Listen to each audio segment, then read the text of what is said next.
Washed Up Sports Podcast. Washed Up Sports Podcast. The Washed Up Sports Podcast. What's going on? What's going on? What's going on? What's going on? What's going on? What's going on? What's going on? What's going on? What's going on, guys? What's going on, guys? Welcome back to a Washed Up Sports Podcast. This is episode 34. My name is Evan Klein, and I'm glad to be joined alongside my co-host, Max Lindley. What's going on, guys? Welcome back to another installment of a Washed Up Sports Podcast. An installment. I love it. These keep getting better. I'm going to think of a new one next week. Every week it has to be like another edition, another programming. Welcome back to your regularly scheduled programming. We're an authentic sports commentary from the perspective of two washed-up athletes. Absolutely. I'm glad you brought it back. I know. I've missed that. After deliberation last week. And I still, I'm still obsessed with that because I'd like to go back one day to the YouTube channel and just like figure out where I cut it off, what episode I just started like unconsciously not doing it. Yeah. You know? I didn't have the time to go back and look, so That's I fair. can't let you guys know. I'm sorry. That's fair. So right before we dive into everything, here's a quick word from our sponsor. If you don't want to listen to that, go check us out on Patreon for an ad-free broadcast. Now a word from our sponsor. Today's episode is in partnership with the Retro Recovery. Retro Recovery is New Jersey's #1 source for vintage clothing and 90s nostalgia. From vintage football jerseys and starter jackets for the draft to vintage baseball tees and caps for opening day, the Retro Recovery has you covered. Get you swagged out. And yeah. free shipping is offered nationwide. Hell yeah. Woo! Shop the spring collection now at theretrorecovery.com. And if you want to save a buck, use code WASHEDUP, that's WASHEDUP, for 10% off of your order. That's code WASHEDUP at theretrorecovery.com for 10% off your order. Get your gear now. Today's episode is brought to you by the Daily Scoop. Daily Scoop is the premier dog walking and pet sitting service in Bergen County, located in Glen Rock. Daily Scoop provides service not only to Glen Rock, but to several surrounding towns as well. They ensure that you are getting the best possible care for your pets while you cannot be with them. From the simple dog walk to daycare, at the Daily Scoop, they have you covered. And if you need to leave town to visit your family or friends for the weekend, have no fear. Daily Scoop offers pet sitting services as well. Inquire for more at www.thedailyscoop.com. That's scoop with a K at www.thedailyscoop.com. Here's Max with their Instagram. Daily Scoop LLC. Check them out. Scoop with a K. Now on to this craziness going on in the NBA. The moves that are being made, the signings, the money being dished out, these sign-in trades. I'm loving this. It's so over the top. It's for crazy. me. Yeah, it's insane. It's just fun for. It's just I haven't been able to news, keep you know? up. I haven't been able to keep up. I know. I have like a little list here, so we don't have time to obviously deep dive into every move, but we can, deep dive into. We can highlight them. Right. So let's start off with the big one that started everything off. Want to do it like you tell me the trade? I'll let you know whether I think it's good or bad because I haven't heard of most of these. Okay. Yeah. Because a Or lot the of them signing or just anything. came out. Yeah. I was on Woj's Twitter as I was like making this list as Not of, a bad like, idea. a couple hours ago. Not a bad idea to be on Woj's Twitter. That guy's electric, man. Every Legend. minute he's just like signing, just throws it out. Woj bomb. I wonder, like, I've always wondered in that sort of business, like being an insider in a sport like him and Schefter, does the team just like call him and be like, "Hey, we have this news," or like who like directly tells Woj what's happening before the rest of the public knows? I honestly, that's a good question. I wonder how that all goes down. Like how they're alerted of this new information. Right, and why do they get to know before I do? Exactly. You know, I don't think we'll ever be in the insider game, Ev. probably not. A lot of work. It is a lot of work. You have to be like the guy in your field of news, And you got to be on it. 24 hours a day. Yeah, that's crazy. a 25/8 job. Yeah, no doubt. Anyway, so we started off with the madness starting Lowry to the Heat in the sign-in trade, which is going to be worth $90 million. The Heat send away Goran Dragic, Precious Achiuwa, who was their first-round pick last year, and a second-round pick. I think that's a good deal for both Because sides, in my opinion. for both sides, but especially for the Heat, because you're getting Lowry to now like Lowry is a baller. He works hard, and now you got him paired up with Jimmy Butler and the rest of that team. You Who got just got a max. exactly, and you got Tyler Hero coming back. Hopefully, he has a better season this year. I think this is a good move and is going to really wrap the team together. Right, I agree. And then thinking about that, Heat also just signed P.J. Tucker, Markieff Ooh. Morris, and gave That's Duncan good. Robinson a deal worth up to $22 million. So the Heat are letting everybody know where the fuck they want to be. Or $20 million. In the for Duncan, playoffs I'm not sure. next It was year. 20 or 22. Yeah. You the know, Heat- they're letting everybody know where they want to be next they summer. want this Eastern Conference title. Exactly. And they want to be in the finals next year, and I think they have a chance. Absolutely. I mean, PJ Tucker, he's such a good defensive player. I think the sign-in trade was really good for the Heat, and I think right now Pat Riley's making all the right moves.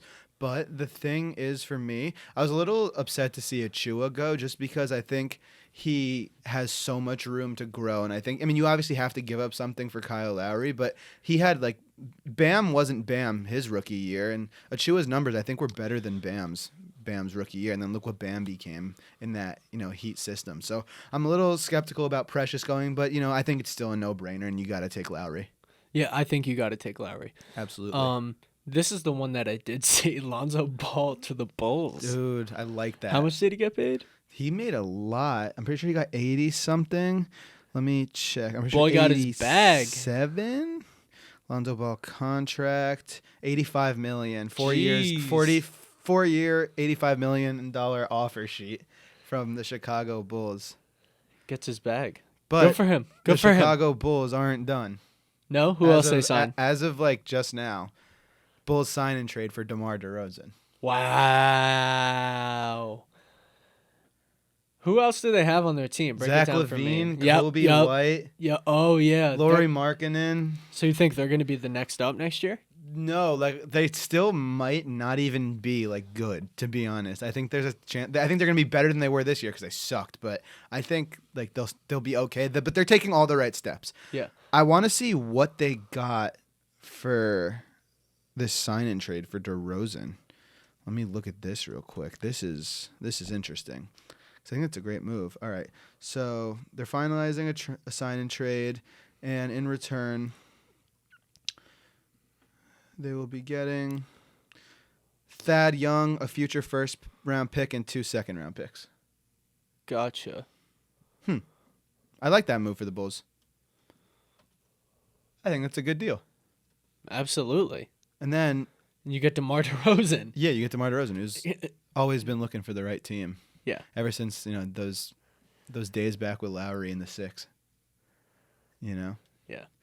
Dude, I also saw Devontae Graham, the Hornets standout, over the Pelicans, which is big. I was interested in that because I think Devontae Graham is a severely underrated player. He was not supposed to be. Everyone said when he was back at Kansas, I was a big fan of him at Kansas, and they were all like, he's not an NBA product. And then he became, really, really good on the Hornets. So I really like that move for the Pelicans to team up with Zion and company over in New Orleans. Mm-hmm. I think that's really great. And then 2 crazy deals that have gone on. Trae Young with a max, which is, well-deserved. Well-deserved, and very expected, well-deserved. And then Steph today with a massive $215 million contract. Mwah. Love the it. Millies. The millies for Steph. He Holy- deserves it. yeah, Absolutely. every penny. Every penny of it. Yeah.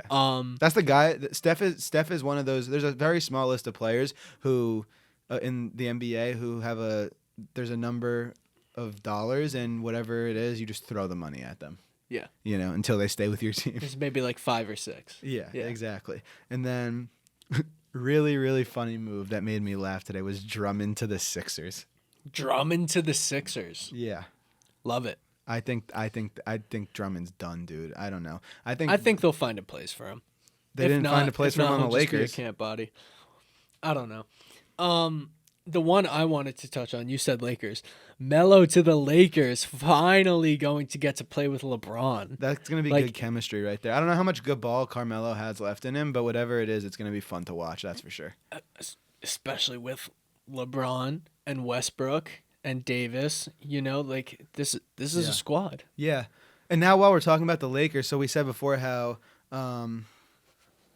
Lonzo, obviously a former Lakers, now with the Bulls. Caruso is with the Bulls as well. Yeah, I Which saw you that must have too. saw, so that's A lot kinda of nuts. Lakers fans were upset about that. They Yeah. loved Caruso. Evan, I hate to bring this up, but the Celtics have been like, I can't even think of the word. Silent. What I just was. They were silent. They haven't were- done anything. They have been stationary. Like if you poked them, like with a stick, you kind of just want to be like, do something. Dude, it's so annoying. As a Celtics fan right now, I could not be more frustrated. The whole fiasco with Danny Ainge stepping down and then Brad Stevens saying, "Oh, I'm not going to coach anymore. I'm going to go GM the team." And then now, Brad Stevens failed up. Like literally, seriously, he failed up. He like did not get them to the finals, and then becomes the GM. Like how the fuck does that happen? And then now, in this free agent frenzy with sign-in trades and big deals, he's literally saying, "No, let's not do anything. We'll lose Evan Fournier, trade Tristan Thompson, not do anything, and then put back out there the same shitty team we've had for the last 3 years that can't accomplish shit." And Yep. guess what? If they continue like this, Tatum's going to want to leave, and this is going to be So is Jaylen fucking Brown. bullshit. So is Jaylen Brown, and both of them, rightfully so. I'm so frustrated because there were a couple of years span where the Celtics really had a chance to win the finals. Absolutely. Or at least make the finals, and they couldn't do it. And it's just so frustrating that they're not even trying to make any moves. They're losing Fournier, who was a great addition last season, a great trade they made, and now you're losing him, and he's going to the Knicks. And I'm just really, really pissed because the Celtics are doing nothing. I'm even wearing a Celtics hat right now, not in support, in protest. I don't even know if that makes any sense, but It that's makes why it's backwards. 0 sense. It's backwards, so you can't see it, but I'm wearing it because I want them to get their shit together. Why don't you turn around? Show everyone who's on YouTube. Yeah, I think he just went off screen. Here you go. Come back in. There you go. Hat. Celtics hat. Okay? Hat. He's upset. It's in protest. It doesn't make much sense, but that's what's going on right now. Yeah. And then, so that's where I'm at with the Celtics. I understand. And then, yeah, so the last other couple moves I wanted to talk about before we move on from all this NBA chitter chatter that we've been throwing at you guys was Patty Mills to the Nets, and they re-signed Blake, but Spencer Dinwiddie over to the Wizards, which you all might have heard of. And then Lakers also get Dwight back, Kendrick Nunn from the Heat, and Malik Monk. Malik Monk, he's good. Yeah, he's pretty Yeah. good. I used to love Malik Monk back at Kentucky. Yeah, He was that's where I sick know at him from. Kentucky. He was sick. Anyways, all right, guys. That was a lot to digest, and we kind of had to do it quickly. Probably. I like that style. We kind of Yeah. just rolled through it. The fire. Got through it. It's The like a fire little, sale. little fire 5-minute type of thing. I like it. You know, it's like a 5-minute run through. I think we probably took a little longer than 5 minutes, but we could still call it that. Yeah. Yeah. So before we get into our interview today with our awesome guest for this week, we're just gonna do a quick little NFL update. Yep. Colts have a playoff team with no quarterback. Carson Wentz is hurt, and apparently it's from an injury from years ago, maybe dating as far back as high school, that just was never evaluated or checked on throughout college and at the Philadelphia Eagles organization. Allegedly. So, Max, guess how many seasons Carson Wentz has completed? 1 season. yeah. Do you think we have the answer as to why now? He's been playing on a bummed fucking foot his whole entire career. Dude. Like, I'm happy he's getting it fixed because he was electric in that 1 season that he completed. Dude, You know what I mean? Yeah, I'm worried for the Colts now because I think that they have something going right now. Absolutely. They but I have think some studs. I think they'll be able to find someone to fill in. Do they still have Jacoby? No, they don't have Brissett? Jacoby Where Brissett. is he? I don't know where Jacoby Brissett is, but They have, need to call Jacoby Brissett, get his ass You want to back know who in they there. do have? Who? Jacob Eason, Sam Ellinger, who was fired at Texas. I don't know if he's an NFL quarterback, and Brett Hundley. So they have nobody. I don't know. They need to get Jacoby Brissett back on the phone. They need to get They need someone on the phone. They need to get someone else on the horn. They need to keep on calling. They need to find someone better than what is currently on their roster. Yeah, I mean, I don't know. Are they going to go with one of these guys? Or I don't think so. You can't start a can't, season right? with that. You You can't. absolutely cannot. That's what I'm thinking. Yeah. And, you know, Maybe even go and get a veteran. You know, like a Brian Hoyer type. I was watching Get Up this morning, and somebody was making an argument for them to try and get Nick Foles from the Bears. Oh, Lord. Take that bad contract off him. Why would you ever? Yeah, Nick Foles isn't the Philadelphia system quarterback of. Also, 5 why years would ago you that he ever is put now. Nick Foles and Carson Wentz back on the same team? That's Oh just my stupid. God. I didn't even think about that, honestly, that it was Yeah. that it was both of them on the same team, but that is not gonna work. No, absolutely not. Thursday, Max, we have the Hall of Fame game kicking off the season. It's fun. Yeah, it's I fun. mean, it's just, but it's nice to have a little football back there. It's Cowboys Steelers, which is a nice little matchup for you. Absolutely. And, with I that believe being that was the said, 1995 Super Bowl as well. I'd be- Cowboys Steelers. I would be shocked if you were right about that. Actually, probably not shocked. I could see it. It was... I think I'm right. Nope. San Diego Chargers defeat the San Francisco 49ers. So, Steelers, 94. Cowboys... No, it was either 94 or 96. Super Bowl Damn it. was 95. That's what I said. Wait. So what did I look up? Oh. So I was right. Listen. Okay. But This is say what I I'm was at. right first. You were right. Okay, thank you. So what I'm saying is they were the champion of the 94-95 season. So therefore, yes, Max is right. I was just reading off of Google that it said 94. I stand corrected. Max, you get a brownie point. You get a sticker. Do you want to know why I know? You get a cookie. Do you want to know why?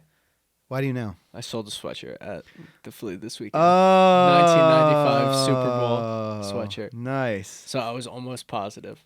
Nice. Yeah. On Yeah. that note, anything to add? Dak Prescott, banged up shoulder. Let's see what happens with that. I don't know if he'll play too much. I don't know if they'll play him more than a quarter or two. He's not going to play tomorrow, no. No. He'll probably miss the whole preseason. Yeah. If I had to guess. Yeah.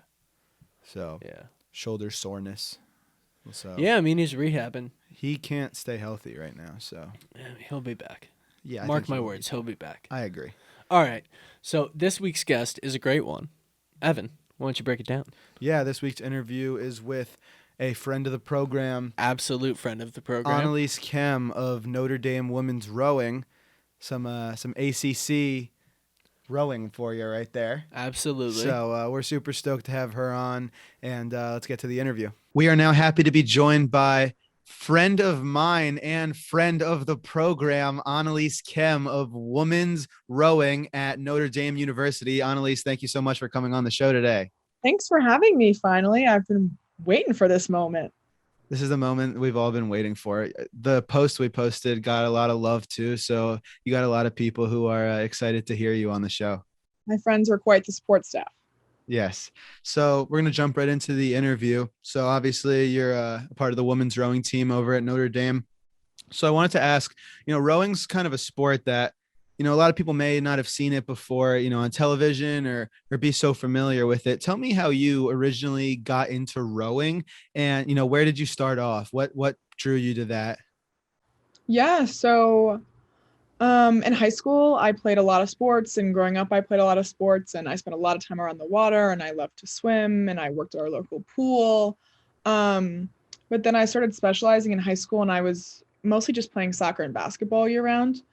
And then after freshman year, I decided soccer really wasn't my thing. I am not the best runner, so it wasn't exactly my sport of choice. And my mom told me that I had to choose and I had to find something to replace it with, and something to keep me busy, keep me in shape, maybe something I eventually love. And she told me I could either try out water polo, I could try out rowing. And so I had a friend in high school who was 2 years older than me, and she went to Ramapo High School, and she was rowing for City Island. And we met through mutual friends, and our parents, I think they met on the train, and they got to talking about how both of us were really tall. I'm 5'11" for reference, and I think she's either 5'11" or 6 foot, and how we both played basketball, and we really liked to be athletic and play sports. And her mom was like, your daughter should really try this rowing thing. I think she would really enjoy it. So we got the information on what team she was from, and I went to the Learn to Row, which is basically like an introductory month of practices where you learn the basics and you spend time on the water and you really get to see the fun stuff that rowing's all about. And I loved it and never looked back. Nice. That's a great little story there. So Right? yeah, so rowing obviously wasn't offered at your high school. So was it difficult to find, somewhere that was that you were able to compete? You said your friend was a part of this program, and tell me where that was located, but what was it like having to, commute to somewhere else, not, rowing for school and stuff like that? Yeah. So in high school, I rowed for City Island Rowing, which is located in the Bronx on City Island. It's not really that popular of a place. If you're into seafood, that's where people mostly go for it when you're in the city. And it's quite a drive. It's only 16 miles from us in Glen Rock, but it would, on a good day, be an hour and 15 minutes of a drive too, and probably 2 hours home. And then you factor in driving on a Friday night during rush hour across the George Washington Bridge on the Cross Bronx. So it was quite the hike. But in North Jersey by us, there aren't that many club teams. There's a lot of high school teams, but if you don't go to school there, then you can't be a part of the team. But in other Right. areas of the country, like New York and South Jersey and California, there's teams everywhere. So a lot of my friends who I've met through rowing have really easy access to the sport, which I think is an amazing thing. It's just where we are, there wasn't really a team where you could join if you didn't go to that high school. So City Island was the closest technically option for me. And I mean, yeah, it was commute, but I loved it. It was the best part of my day. And when I was getting driven by my dad, I got to take naps. So it all worked out. So yeah, so I mean, did it ever turn you off from it that you knew you had to drive so far for it? And you said your dad drove you. Was that like ever something that was, difficult for you and your family, that you were, this commute? How many times a week was it? Yeah, so it was a lot. And there were a lot of days where it was just something that I didn't really want to do. And with every athlete, there are some days where you're like, I'm so tired. I don't want to do this drive right now. It's so much. I would rather, I don't know, go hang out with my friends, go to a football game, do something else like you do in high school. But um, yeah, my dad and I spent a lot of time in the car together. And looking back now, it was definitely a bonding experience for us. And we enjoyed it and we chatted. And I learned a lot from him in that time. And it was a great time to spend with him because nowadays life is so busy and I have two younger brothers and everybody's all over the place. But it was a lot. And I'm very thankful that he was working from home at the time. So he was able to drive me, or else I probably wouldn't have been able to row for this team because there would have been no way for me to get there. I didn't have a license and Ubering every day would have been way too expensive. So I'm very, very thankful that he was working from home at the time and this was an option for me because it was every day after school, 5 times a week. It was Saturday mornings, occasionally a Sunday, and I'd be there in the morning. I'd leave my house at 4 a.m. I'd drive to 5 a.m. practice. I'd practice from 5 a.m. to 7 a.m. But I would ask my coach, I would say to him, I'd be like, school starts at 7:50 and I won't make it back in time. Can I get off the dock at 6:45, 6:50 and run to my car so I can maybe get to school right as the bell rings? And he was awesome and he made exceptions for me. And knowing how far my commute was and knowing that rowing was a priority, but at some point I have to go to school. Of course. So yeah, it was a lot, but there was a lot of moving pieces and there are a lot of people that helped me. So in the end, it all worked out, you know? Yeah, of course. And it's like a lot of people don't realize in high school, a lot of these athletes, it's not just the athlete that needs to be committed. It's sometimes the whole family and every person, who, excels in sports and goes on to play at a higher level always talks about sacrifices that you need to make. And it's just like, obviously some people have a hard time getting to want to go to practice in their backyard, and you were driving 2 hours a day, which is pretty crazy. So looking back, I'm sure like that's obviously something that, is that you're going to look back on and be like, damn, that was like something that I had to do every day. That was kind of crazy. It's wild, but I'm better for it. I can drive really well now. Nice. I know the Cross Bronx like the back of my hand. Hey, it obviously paid off. Rowan got you somewhere, right? Exactly. Right. So it ended up being all worth it. So, Olympic time, which is right now, is one of the times rowing gets some national exposure. I've always wondered, is there a pro league, or is rowing kind of one of those things where you're in it, and if you want to get to the highest level, that's the Olympics, that's the premier level that every rower strives to be at? Yeah. So unfortunately, there's nothing like the MLB or the NFL for rowing, um, which is hard, but we do have national teams. So they're broken up by age category, and then a lot of them are based off of race results and development camps and invitations to those camps, as well as applications. So in rowing, a really, really big thing is the rowing machine, right? So a lot of people use it at the gym, and for people that's just something they use to work out for 10-15 minutes. But when you're actually participating in the sport of rowing, a lot of athletes will spend over an hour a day on the machine and just putting in meters and working on form and working on strength. And for being a part of these national teams and working towards the dream of the Olympics, you have to have fast times on that machine. So normally you'll submit a 2,000 meter piece, which is, if you talk to any rower, that's like your basic. If you are like, oh, are you good? What's your 2K? That's the question that you'll get asked by a lot of people who know stuff about rowing. Gotcha. Sometimes you'll maybe submit a 5K, you'll submit a watts test. But that rowing machine is a crucial part to being a part of any of these national teams and eventually making it to the Olympics. Yeah. That's awesome. Yeah. And I appreciate you explaining this to me, because I don't know much about rowing at all. So I'm very fascinated with, like, that's cool to know what like the standard, I guess, is for, the races. So is every race that you compete in always 2,000 meters? So in the fall, the majority of the time it's 5,000 meters. Okay. So there'll be long, winding courses, normally rivers, and they won't be at as fast as a stroke rate. So the way we determine what a stroke rate is, it's how many strokes that you take per minute. So Gotcha. when you're in the fall and you're doing your long distance pieces, it's pretty comparable to running. So normally 5Ks take a decent runner 20 so minutes maybe ish. So yeah, 5Ks will take 18 to 20 minutes maybe. It's at a lower Okay. stroke rate. It's more of a cardio piece. And then the spring, when you're doing your sprint races and your main championship season, that's all 2,000 meters. So that's at a higher stroke rate. So you take more strokes per minute because you're going faster, but it's also a lesser distance. Gotcha. So I assume in high school you were rowing on the Hudson River. That would make most sense. I rode on the Long Island Sound, but it was right there. Okay. Gotcha. That was just my assumption. Where do you row at college? Where is that? Row on the St. Joseph's River in Nice. South Bend, which is a great place to row because in high school, rowing on the Sound, there was boat traffic, there was jet skis, there was party boats, there were commercial fishermen, there were barges, there was all this. Oh, At college, it's awesome because it's just us and the occasional fisherman. that's awesome. There's I not never a, thought about that, the possibility of like other people being out there interfering with the whole thing. there's not a wake. Occasionally there's some wind and you're like, oh, this stinks, but nothing like it was in high school where we'd get swamped, we'd get whitecaps, we'd get jet skis doing donuts around us. That's So crazy. we're really lucky at school to have a very protected body of water where the majority of days we can go out on the water, which That's is awesome.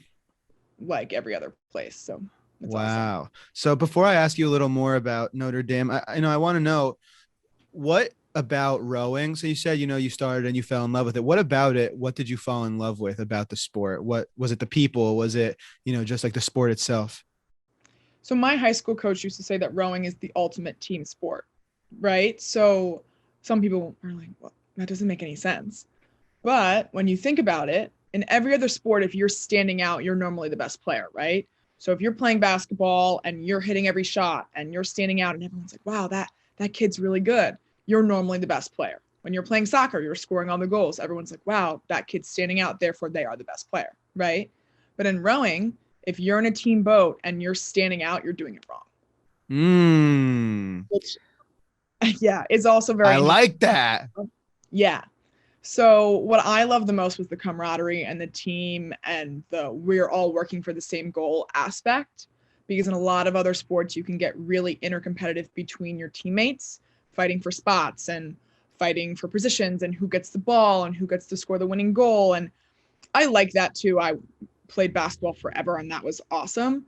And it's not like you're competitive with your teammates while you're rowing. But in the end, if you're put in a boat with 7 other girls, 3 other girls, that's that. And you have to get over whatever differences you guys have and work towards the same goal, which I loved personally. And it's just so fun to go so fast. And you're looking at the people next to you, and you're not technically supposed to turn your head, but you really can't help but turn your head a little bit and look out at the other boats and see where you are, and you're racing so fast. And in every other sport I played, obviously I was trying my hardest, right? But in rowing, I've broken through a lot of barriers that I thought I would never get to, and pushed myself so hard and gone to places that I didn't think were possible. And I was like, wow, I just worked so hard. I can't even stand up, but this feels so awesome. And in no other sport did I ever feel like that. So I think that's another thing that really. What kind of barriers? Like mental barriers, physical barriers, both? Like. So rowing, as much as it is a team sport, it's very individual, because if you're not pushing your hardest, your teammates know. And then they don't really want to row with you because you are giving your all. So why shouldn't the girl in front of you be giving your all, right? Totally. So for me, it's very mental, because when you're in pain, obviously you don't want to be in pain, right? You want to stop, you want to lessen pressure, but it's such a mental game that you play with yourself where it's like, I can keep going. Yes, I'm in pain, but I can keep pushing. So another thing my high school coach used to say, I'll probably quote him a lot, is get comfortable with being uncomfortable, because the more uncomfortable you are, normally the faster that you're going. That's awesome. It sounds like this high school coach had like a big influence on your whole career with rowing and where you wanted to go with it. Yeah. So my high school team, when I first joined, was only 12 varsity girls. So we used to joke around and call it City Island private lessons. You wanted to funny. Them and you said, hey, me and Evan are going to take out a double this morning. Is that okay? Can you come coach us? He'd be like, sure, come on down. I would text him and be like, hey, I'm on break. Me and Evan want to come take out a boat. He'd be like, great, come whenever you want. I'll be there. Right. So he was very, very influential and taught me a lot of the things I know about the sport of rowing. Obviously, that's where I started rowing. So I learned a lot from him. And he coached so many phenomenal athletes before me, so many girls who went on to do amazing things. So it was a really awesome place to learn how to row. That's awesome. So I want to get into, Notre Dame a little bit. So tell me about, when you were in high school, your decision that went into Notre Dame. Tell me about some of the other options, you had on the table, any other schools you were seriously considering, but ultimately, why Notre Dame? Yeah. So when I answer this question, I normally start with just talking about how thankful that I was given the opportunity to have my pick of colleges, because there are a lot of people who are not that lucky. And I think about it a lot, that I am truly so lucky that I got to say, no, thank you. I don't want to go to your phenomenal institution. I'd rather go here. Right. 100%. So for me, when I first started rowing, that wasn't really even a thought in my brain. I was like, I'm going to row. This is going to be great. I love to work out. I love to be athletic. And when it comes time for college, I'll figure that out. I'll go through the application process and it is what it is. Right. And then, so I started rowing sophomore year of high school, going into my sophomore year, and recruiting starts junior year. So it was a pretty fast turnaround for me. And it was something that I had to make decisions on very quickly, because I talked to my high school coach and he was like, I think that you are good enough to pursue this in college if you are serious about it. If that is a decision that you make with your family and yourself, that this is something that you really want to pursue, I can help you. And I think you can be phenomenal. So another thing I always say about recruiting is that if you're not 110% in it, don't do it. Right. Because it will be a grueling process depending on what sport you play, but it's basically an interview process, right? So they're interviewing you, you're interviewing them. It's where you want to spend your next 4 years. So I had a lot of great options, and I'm so thankful that I got the opportunity to speak to all of these coaches. And there are some that I still occasionally see and will say hi to at races and at scrimmages and stuff, just because they truly had an impact on my life, and they're great people. All of the people that I interacted with were amazing. I took a lot of official visits. For those of you who don't know, or when the school pays for you to come out and visit, you stay with a girl on the team or a guy on the team, you see what life is truly like for an athlete at that university. And I think that's an amazing experience, because it really factors into your decision. because you get to see a day in the life of an athlete at these schools. So Notre Dame for me ended up being the big winner. It's a phenomenal place. I tell everybody who asks me it's the best place in the entire world. I truly liked that I could be both an athlete and a regular student, and that being an athlete wasn't my only identity. Because there are a lot of schools where you go where you have athlete-only dining halls, you have athlete-only dorms, you only have athlete friends that are on your team or who play sports, and that's that. And a lot of people love that, and that's great for a lot of people. But for me, I wanted to have my athlete friends, have my teammates, but also have people and friends and relationships with people who were different than me and had different interests. So that was a big thing at Notre Dame. So we have no just athlete dining hall, no athlete dorm, that whole thing. You have random roommates freshman year. You live in the dorms with an athlete, without an athlete, that's your choice. And you eat at the dining hall with everybody else. You're in classes with everybody else. And that was something that I really looked at, and I really, really enjoyed that. Another thing that was really, really important to me was the people on the team. And the more and more time I spent with them, the more and more time I was like, I could really see myself fitting in with these girls. They're so welcoming. They're so inviting. Any question I have, they said to me, please, please ask. We'll answer honest, total honesty, which is really important because you have some people who will be like, I'm just going to sell the school to you no matter what. Sure. And that's sometimes hard. But the girls were like, we will tell you our honest opinions. We will answer anything you have to answer. Here's what our life is like. And if it's not for you, that's okay, but we would love to have you, which was also really important for me because they admitted that not everybody chooses Notre Dame. And just because they love it so much doesn't mean the person they're talking to will. So that was also a big thing for me. And then finally, the coaching staff was a huge, huge part of my decision. We have 4 coaches. We have our head coach, we have an associate coach, head coach, and then we have 2 assistants. And then we have our like traveling boat guy who comes with us, who's not technically a coach, but he feels like one because he's always there with us and we all love them. So as obviously, you as an athlete, you spend a lot of time with your coaches and they're a pretty influential part of your experience at school, considering they make a lot of decisions, right? Sure. So for me, what really stuck out to me was the fact that they treated me like a real person.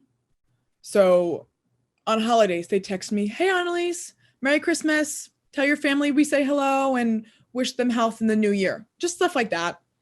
Hey, Yeah. Annaliese, I know it's probably 2K season for you. I know you have this race coming up.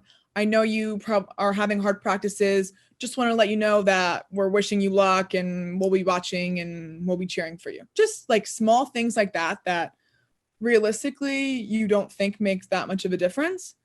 But when you're getting recruited, it really does. So when I went on my official, Notre Dame was my first official.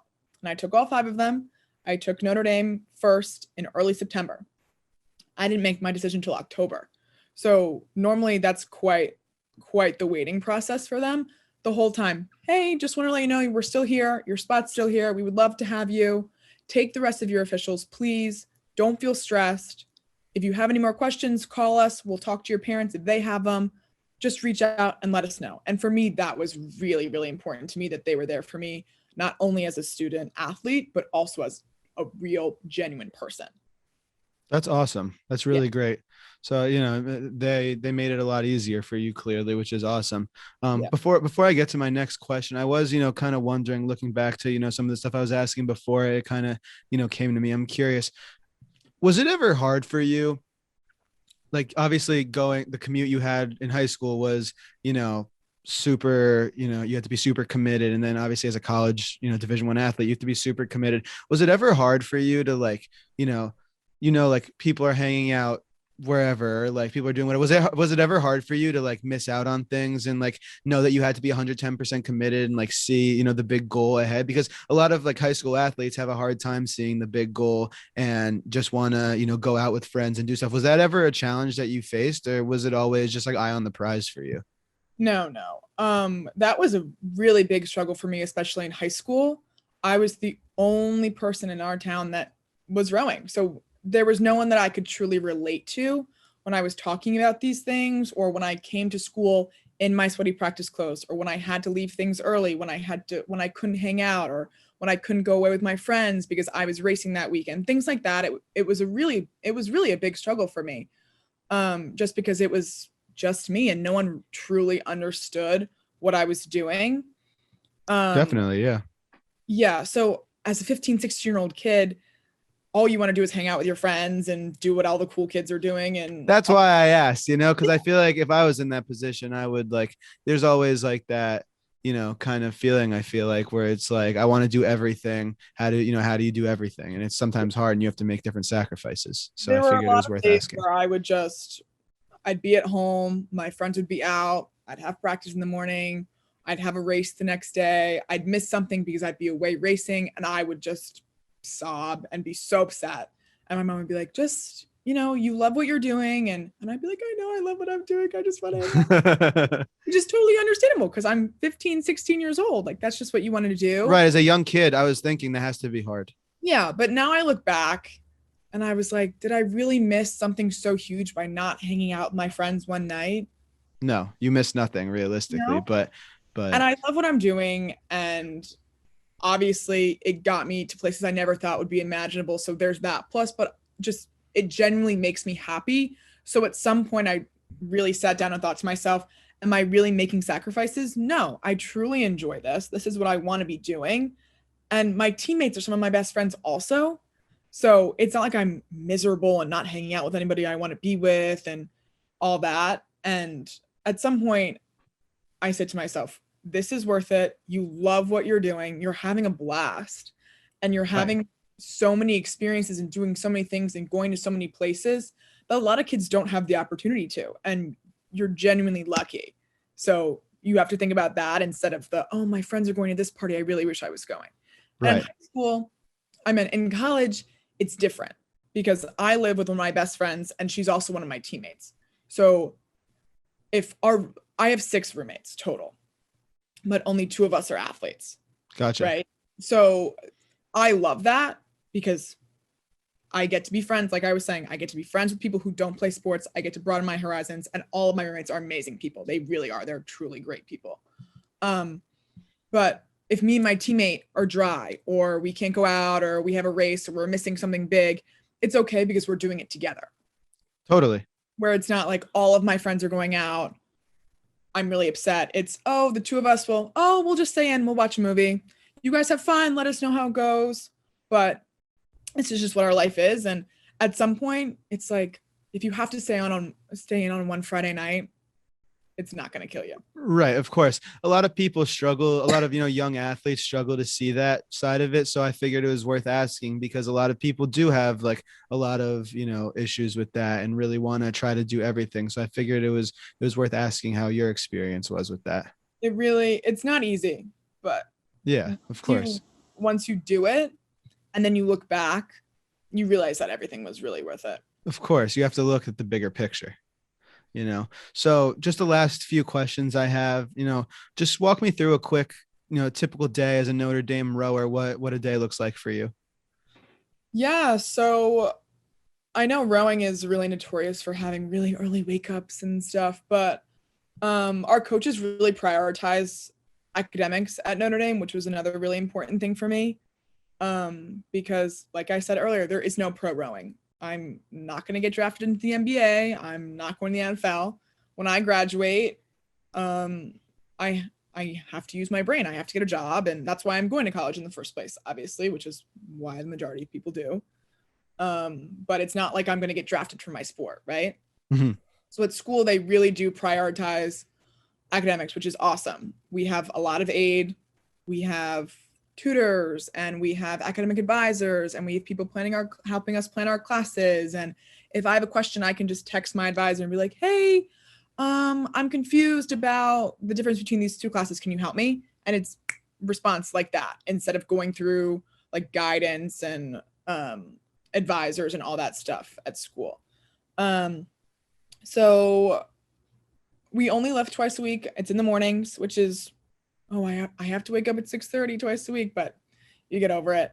So Tuesday, Thursday mornings, we have left around 7, and then every other practice normally, except for weekends, are in the afternoon. So normally they tell you to schedule your classes from a 9 to 3 p.m. block and then leave earlier in the morning and leave the afternoons open for practice times.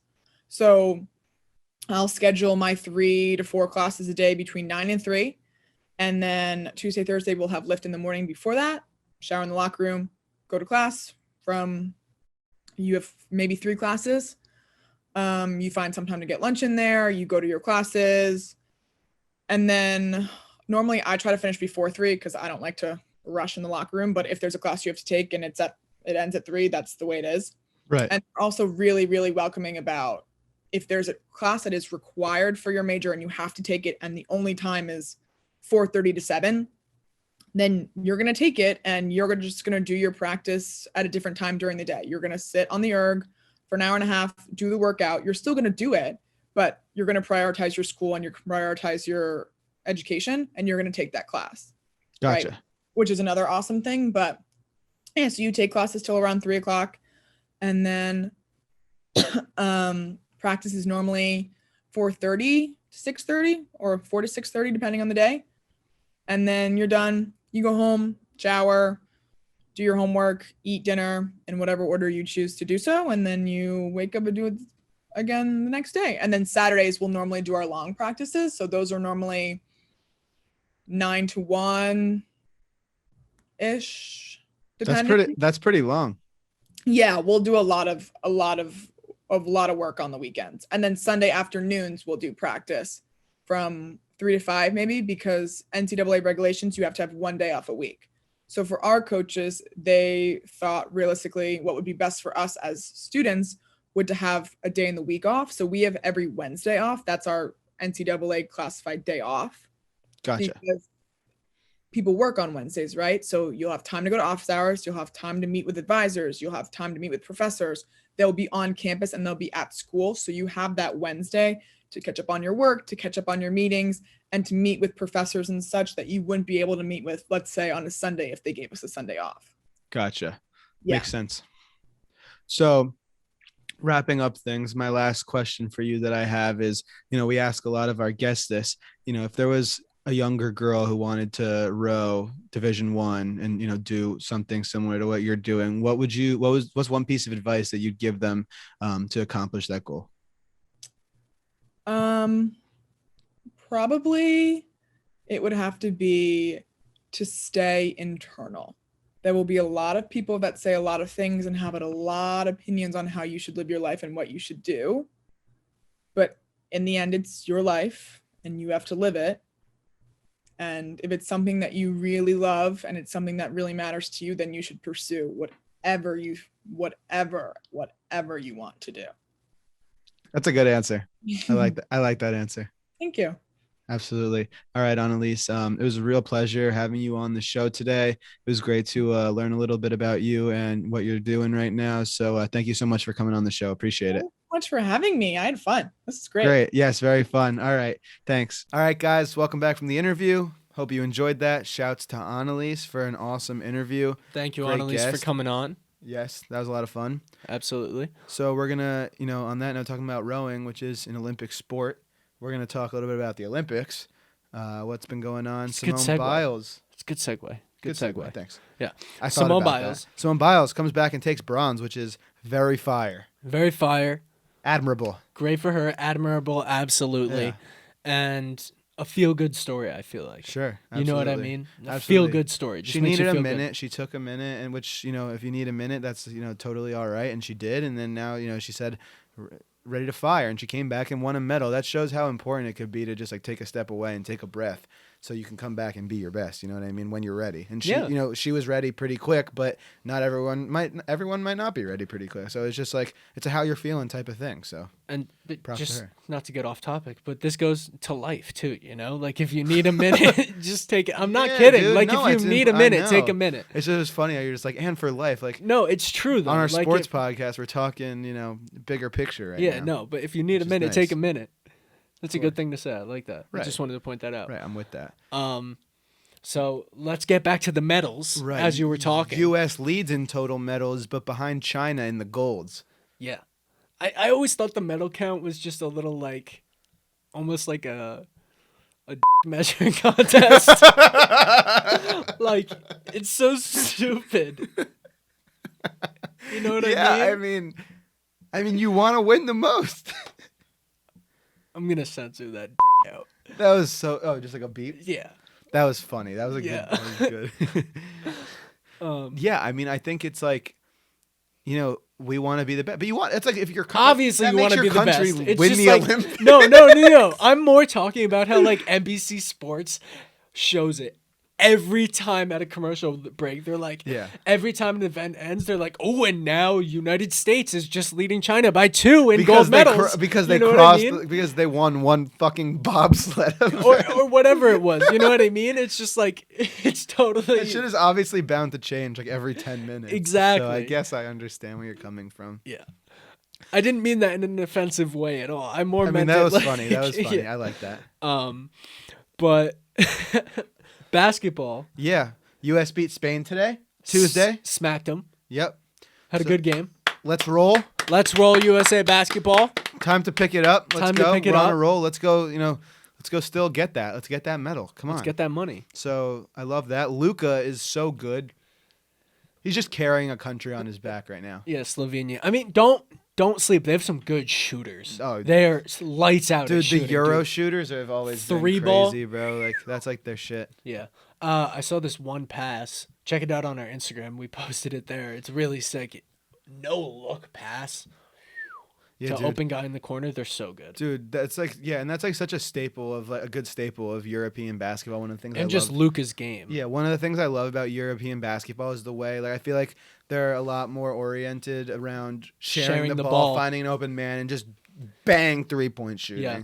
Which is really I like that type of or basketball. in the lane, quick layup, so something like that. I've always loved that European style of basketball. So yeah, and then in baseball, USA. Just wanted to touch on it quick. Yeah, they're doing pretty well, but they lost. They had their first loss to Japan in a 10-inning game on Monday night. Still a tight path, gold possible. So absolutely let's possible. Stay optimistic. They're still in first. We're fine. Think about it though. All these other countries are sending their best. The major the Japanese team is the professional top tier players in Japan. We can't send any MLB players, so it's they also can't send like Shohei.